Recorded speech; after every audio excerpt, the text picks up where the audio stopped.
রাস্তায় যদি কারো সাথে দেখা হয়, প্রথমেই তাকে তুমি সালাম দিও।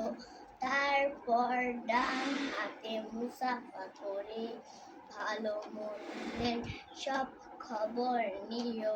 সালাম দিও, আগে সালাম দিও, সালাম দিও, আগে সালাম দিও। ছোট বড় যেই হোক সালাম দিতে করো না তো কেউ ভুল। প্রথমে সালাম দিতে শিখিয়ে গেছে আমাদের প্রিয় রাসূল।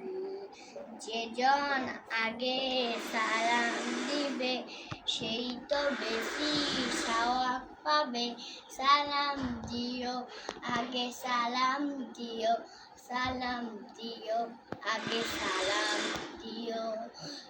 ধনী গরিব কিংবা সাদা কালো সালামেই নেই ভেদাভেদ। সালাম দিও, আগে সালাম দিও, সালাম দিও, আগে সালাম দিও।